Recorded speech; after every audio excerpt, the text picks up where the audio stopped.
Você cuida do seu corpo como se ele fosse morada de Deus?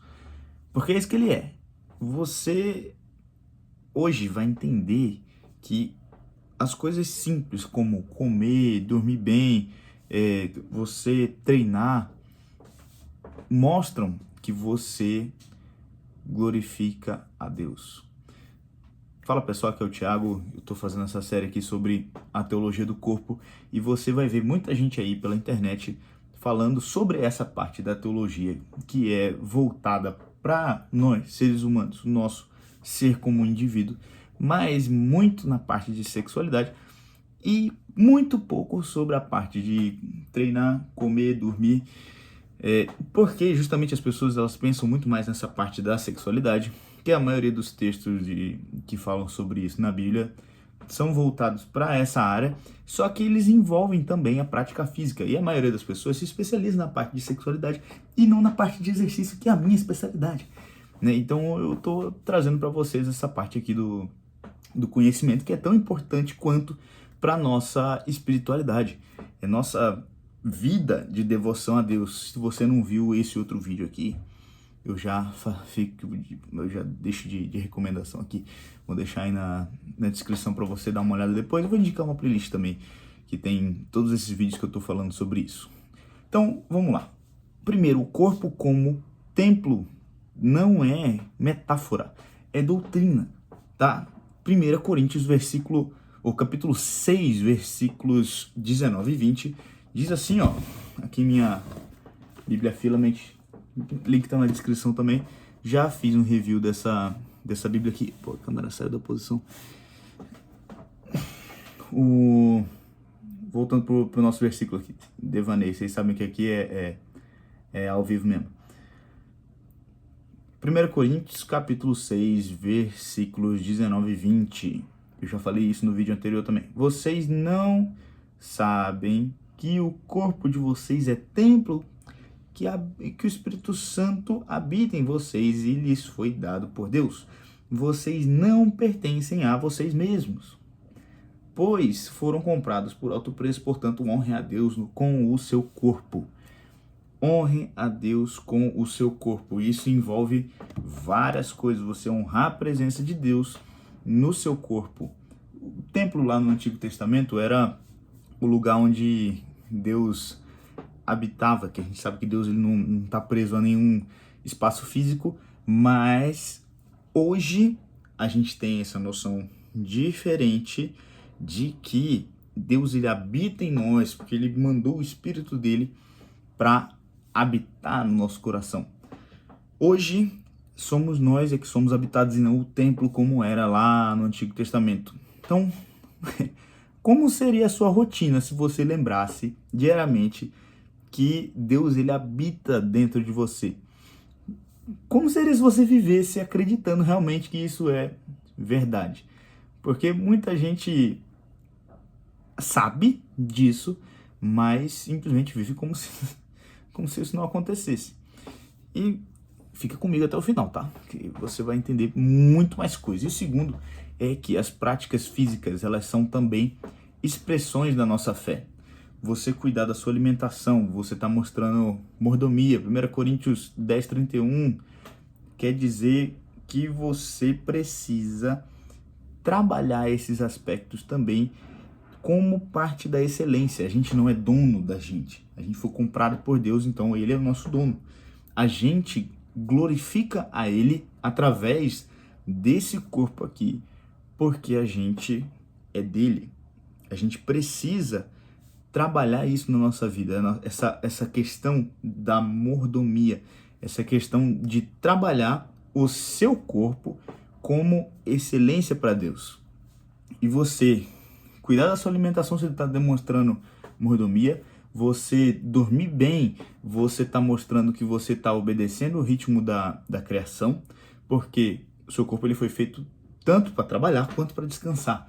Não foi feito só para trabalhar ou só para descansar. Foi feito para o equilíbrio, para você conseguir trabalhar os dois, entendeu? Lá no primeiro capítulo de Gênesis mostra Deus criando o mundo e depois dele ter feito toda a criação durante 6 dias, no 7º dia, ele descansa depois de todo o trabalho que ele tinha feito e ele olha para essa criação e fala: nossa, cara, isso aqui é muito bom. Então, a gente que é reformado, a gente tem uma visão um pouco mais elevada assim da criação toda, de pensar que a criação ela não é má. Deus criou o mundo como bom. Deus criou o mundo para ser bom. A gente aqui estragou por causa do nosso pecado, justamente usando a liberdade que Deus tinha dado pra gente de forma errada. O mundo, a criação foi feita para que a gente pudesse desfrutar. O problema está justamente no pecado que faz a gente pegar as coisas que são boas da criação e transformar em coisa ruim. Entendeu? A gente ou idolatra o trabalho, ou idolatra o exercício, ou idolatra o sono. Aí você vive que nem preguiçoso. Isso aí também tá errado. Você não foi feito para ficar em um só. Você foi feito para o equilíbrio. Então você equilibrar alimentação, sono e treino, você tá obedecendo a esse ritmo da criação. E como eu expliquei num outro vídeo aí também, o nosso estilo de vida atual, hoje, ele foi moldado de uma forma que a gente hoje tem a necessidade de se exercitar independente da função que você exerce, porque a gente não tem atividades físicas durante o nosso dia que vão desgastar, teoricamente, o nosso corpo para continuar fazendo ele se manter fisiologicamente. Então você precisa se exercitar porque você não tem uma rotina ativa o suficiente como tinha o seu avô, o seu bisavô. Eles não trabalhavam na lavoura o dia inteiro. E, pô, quem faz isso não precisa de uma academia porque você já tem um corpo ativo o suficiente. Apesar de que você conseguir fazer os dois é essencial também, porque você consegue trabalhar outros músculos que você não trabalharia no seu trabalho normal. Você consegue ter essa diferenciação. Por exemplo, você trabalha bastante usando os braços. Por exemplo, você trabalha com maquinário.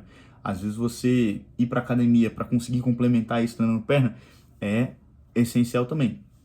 Você ter esses três aí equilibrados mostram que você tem um cuidado com justamente o templo do Espírito Santo. E se esse conteúdo até agora não valeu o seu like, pô, gente, dá essa forcinha aí, compartilha com seu amigo que precisa ouvir isso aí. Ainda não acabou. Calma aí, ainda tem mais coisa. Cada treino que você faz é uma forma de dominar o seu corpo. Cada refeição equilibrada que você faz é uma forma de dizer: meu corpo não manda em mim. Cristo, ele reina sobre tudo, inclusive sobre os desejos que você tem. O desejo de não comer direito, o desejo de só comer porcaria o tempo todo, o desejo de não treinar, o desejo de só dormir, entendeu? Você precisa de equilíbrio, como eu já expliquei para vocês. E também tem outro aspecto muito importante dentro disso tudo, que é o nosso terceiro ponto, é que o seu corpo, ele é parte da glória futura. 1 Coríntios capítulo 15, versículos 42 até o versículo 44, mostram que a gente vai ser ressuscitado no corpo. E tem vários outros textos que falam sobre isso também. Eu citei esse porque é um dos mais importantes. Tem outro também que é Romanos 8, 23, se eu não estou enganado, que vai falar exatamente sobre isso. O nosso corpo, ele vai ser ressuscitado no último dia. No céu, a gente não vai sair flutuando por aí que nem fantasma. A Bíblia ela fala de uma ressurreição física. Isso mostra que o nosso corpo físico importa para Deus. Não quer dizer que a gente vai ficar... se a gente deteriorar esse corpo aqui, a gente não vai poder ser ressuscitado no último dia. Que nem muita gente acreditou durante muito tempo da história, apesar de que eu também não sei como é que acontece muito bem isso aí, porque eu nunca morri para saber. Mas a gente tem os textos bíblicos mostrando claramente pra gente que o corpo ele importa tanto que a gente vai ser ressuscitado em corpo. Jesus Cristo veio em corpo e foi ressuscitado em corpo também e foi levado aos céus em corpo. Ele era carne e osso físico. Ele apareceu para mais de 500 pessoas depois que ele ressuscitou, mostrando justamente essa importância do corpo físico para Deus. Então, agora e na eternidade, o corpo continua sendo importante para Deus aí. O seu corpo, ele não é um obstáculo espiritual. Ele não é uma casca, como muita gente acreditou também lá no primeiro século com aquela heresia chamada gnosticismo, que João combateu, Pedro combateu, Paulo combateu, boa parte dos apóstolos combateram, Agostinho, Atanásio, esses caras que foram fraquinhos aí da teologia lá do primeiro século, precisaram bater naquele pessoal que negava que Jesus tinha vindo em corpo físico e que o corpo físico era importante. Eles acreditavam que o corpo era uma prisão da alma. Isso está completamente errado. O corpo ele não é prisão, ele é parte boa da criação de Deus também. Ele é parte desse plano redentivo que Deus criou justamente para a gente poder glorificar Ele, porque esse é o nosso propósito enquanto seres humanos. Nosso corpo ele é um altar e cuidar do nosso corpo é um ato de fé. Eu não preciso ser perfeito, mas eu preciso ser entregue a Ele para que o meu corpo comunique aquilo que eu creio. E é isso que a gente crê, é isso que a gente precisa ter na nossa mente. Isso que a gente precisa trabalhar na nossa vida para a gente conseguir equilibrar dentro da nossa vida de devoção, nossa vida de piedade. A gente precisa trabalhar esses aspectos porque eles são essenciais para a nossa boa vivência. E se você quiser continuar crescendo na sua caminhada, esse outro vídeo aqui vai ajudar você e vai te orientar muito. Te vejo em alguns segundos.